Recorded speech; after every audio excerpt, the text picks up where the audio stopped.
खरा नेमथबगुम तौरबा मणिपुर इरांग नत्रगा मुकनबा मरक असिदा हौजिक लाक्लिबा वाफमदी मणिपुर की तोंगान तोंगानबा मफमसिंग मरुओइना कुकी फुरुपसिंगना खुंदाबा मफमसिंगदा यामना मरांग कायना हौरी हाइबा पोपी पांबीसिंग मांग ताअनबा हाइबसिनी हेक ताबददी मीना वाना थाजबा पांबीसिंग मही चारमदाइदा मांग ताअनबा हाइबा वाफम लाक्तबसु नत्ते अदुबु पोपी पांबी हाइबसी हौजिकी मतम असिदा हिदाक लांगतकी मओंगदा सिजिननबा अयाबा पीदुना थाबा नत्तबसिंगदी मियोइबा खुनाइबु मांगहनिंगाइ ओइबा निसा ओइना सिजिननबा ड्रगसिंग सुंगबदा सिजिननबा थाबा पांबीसिंग ओइबना असिगुंबा थबकसिंग असि लोनसु यादे कानबा फंगदोरिबा मियामगी खंदबा मसागिदा खनबा मियोइ खरगी नतना लाइनसु मीनसु यादे अदुना कना कनानो खरा वाना होनजदुना थाबा पांबीसिंग ओइरबसु मांग ताहंदबा यादे अमरोमदा अमुक मणिपुर थोकलिबा मुकनबा असिगी हौरफम तोंगान तोंगानबा लैबगा लोइनना पोपी थाबगी वाफम असिसु यामना मरुओइबा फैक्टरनी पोपी सिजनदुना मियोइबा खुनाइबु मांगहनबा ngamba ड्रगसिंग सुंगबा खकी वाफमदा नतना पोपी थानबा रिजर्व फॉरेस्ट अमदी प्रोटेक्टेड फॉरेस्ट हाइबा नाइदना चिंगी उमंगसिंग पाक्तकना कोकथोकपना मालेम असिगी महौसागी खल कायनबदा हाइनिंगाइ लेतना चावरबा थौदांग लौई खुदकी ओइनदी खंगदबा याय हाइबबु उमंगसिंग लेप्तना कोकथोरकपना मरम ओइदुना मतम कुइरा कुइरागा अयिंग असा नोंजु नुंगसादा हाइनिंगाइ लेतना चावरबा चेकिंग पिरकनी ग्लोबल वार्मिंग द मतेंग पांगसिलकनी पृथ्वी असी थवाई पानबसिंगना खुंदादुना लेबदा यारक्तबा फिबम सेमलकपदसु लौबा याबा थौदांग लौरकनी लौबसु हौरकलबनी असिगुम फिबम असिदा येंगलुरगसु पोपी थाबगी थबक थिंगबा लोना यादबा मोंगदा थारिबा पांबीसिंग मांग ताहनबा हाइबसी तंगाई फदना तौदबा यादबा थबक ओइरी मसी लैंगा खकी ओइबा वाफम नते मियोइबा खुनाइगी ओइबा वाफमने मणिपुर की मरुइना कुकी सिंग नमना ताबा मफम सिंग द पाक्सना थादुना लाखिबा पोपी पांबी सिंग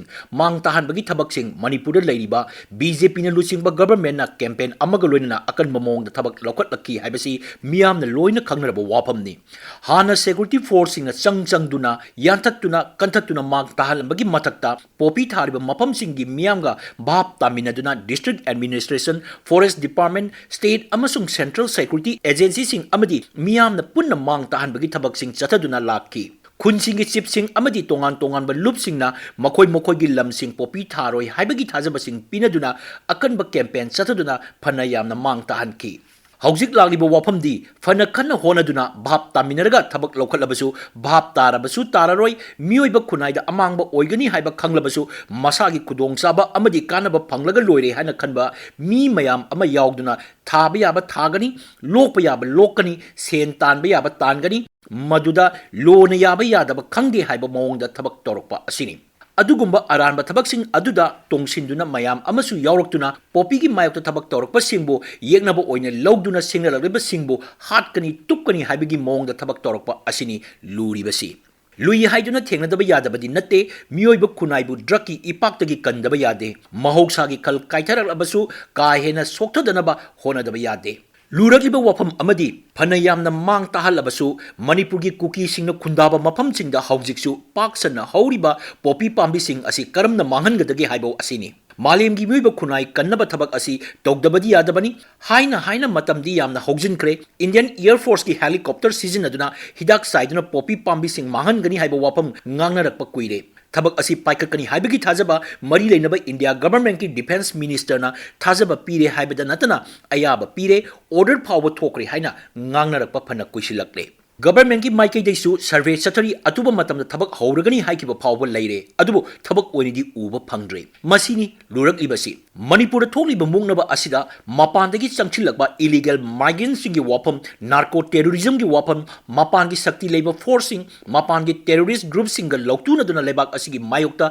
थबक तौरकपगी वाफम सिंग यावी हाइरबसु हाइरबसिंग अदु थेंगनबा चपचाबा थबक लोकटपदी उदबगुम हाइरिबा फैक्टर सिंग असिगी मनुंगदा यावरिबा पोपी मांग ताहनबगी वाफमसु सिंद पंगाई हाइरगा थबक ओइनदी तौरोइदबा जाला हाइना मियामना चिंगनबा अमा पोकनरे मसागी दखनबा मियोइबा खुनाइगिदी करिसु खंदबा मियोइ खरना नुंगाइतबदी याइ मखोइबु सौगटपा अमदी मदुदा कानबा फंगमिनबा खरनसु नुंगाइतबदी याइ हाइबबु मियोइबा खुनाइबु मांग ताहनबदा अचौबा थौदांग लौरिबा ड्रग की इशू लोइसिनबा होनबदा लमदम असिगी अथॉरिटी अमदी मियामना लौबा याबा थौदांग लौबा हाइबदुदी मियोइबगी लिचतनी मियोइबगी लिचत हाइबसिमक्तबु अफबा थबकनी अफबा थबक असि पाइखनबा पुनमंगना लौफम थोपा थौदांग लौबा ताइ ꯍꯦꯟꯅ ꯃꯔꯨ ꯑꯣꯏꯅ ꯗ꯭ꯔꯒꯀꯤ ꯏꯁꯨꯗ ꯆꯦꯝꯄꯤꯌꯟꯅꯤ ꯍꯥꯏꯅ ꯂꯥꯎꯖꯔꯤꯕꯁꯤꯡ ꯑꯃꯗꯤ ꯇꯉꯥꯏ ꯐꯗꯅ ꯊꯕꯛ ꯂꯧꯈꯠꯇꯕ ꯌꯥꯗꯦ ꯍꯥꯏꯅ ꯂꯥꯎꯔꯤꯕ ꯄꯨꯝꯅꯃꯛꯅ ꯍꯦꯟꯅ ꯑꯀꯟꯕ ꯊꯕꯛ ꯂꯧꯈꯠꯇꯨꯅ ꯄꯣꯄꯤ ꯄꯥꯝꯕꯤꯁꯤꯡ ꯃꯥꯡꯍꯟꯅꯕ ꯍꯣꯠꯅꯕ ꯇꯥꯏ